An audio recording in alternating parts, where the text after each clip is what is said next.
Assalamualaikum warahmatullahi wabarakatuh. Perkenalkan, nama saya M. Teguh Yaksono, NIM 223510424. Kali ini pada tugas ke-6, minggu ke-6, saya akan menjelaskan beberapa submateri yang telah saya baca di web dari React Native.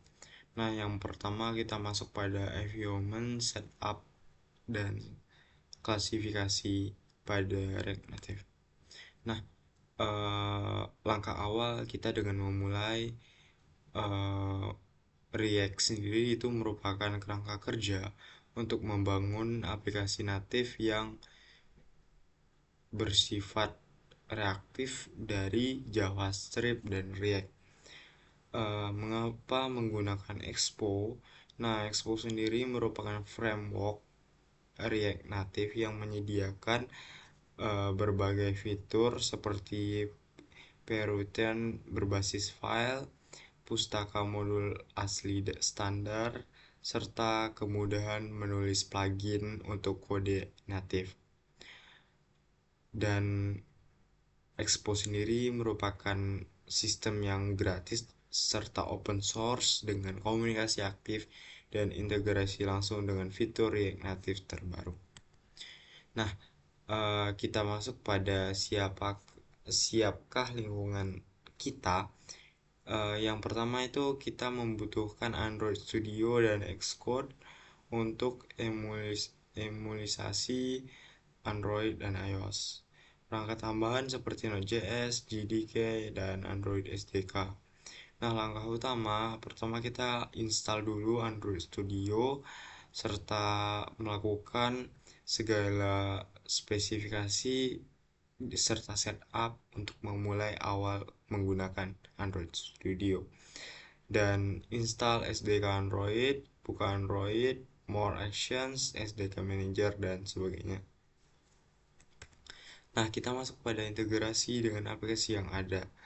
Ya, yang pertama itu pemanfaatan rekreatif memungkinkan penambahan fitur dan tampilan baru ke aplikasi asli yang sudah ada. Nah, yang kedua itu langkah utama yang perlu kita lakuin itu siapkan struktur directory, install dependency npm, serta konfigurasi Gradle untuk React Native agar saat proses pembuatan layar React Native dapat berjalan dengan baik serta integrasi dengan kode Android. Nah, di sini merupakan integrasi dengan fragment Android. Yang pertama itu tambahkan React Native ke proyek seperti pastikan Anda telah mengintegrasi aplikasi React Native layar penuh sebagai aktivitas di dalam proyek Android. Dan tambahkan fragment layout untuk fragment, jadikan aktivitas sebagai pengelola tombol kembali. Tambahkan React Native fragment ke dalam tata letak serta uji integrasi. Nah, yang perlu kita ketahui itu yaitu ekosistem React Native, platform dan pendaftaran. Yang pertama itu dari mitra React Native, macOS memungkinkan untuk pengembangan aplikasi untuk macOS dan Koke, dan React Native Windows dikhususkan untuk aplikasi dan Universal Windows di platform UWP oleh Microsoft. Dari komunikasi, React Native tvOS mendukung pengembangan aplikasi untuk meningkatkan Apple TV dan Android TV. Nah, dari segi pendaftaran platform React Native itu untuk pendaftaran platform Anda perlu mengikuti pola penamaan tertentu untuk modul yang akan digunakan. Nah, kita masuk pada workflow dan segala klasifikasinya. Yang pertama itu berjalan di perangkat. Yang perlu kita ketahui itu langkah-langkah utama, yaitu aktifkan USB debugging dan hubungkan perangkat tersebut, jalankan aplikasi, menghubungkan ke server pengembangan metode 1 dan serta melakukan metode 2. Nah, untuk metode sendiri bisa dilihat seperti ini. Ini saya rangkum sesuai dengan apa yang telah saya baca. Nah, kita masuk pada penyegaran cepat. Apa itu fast refresh?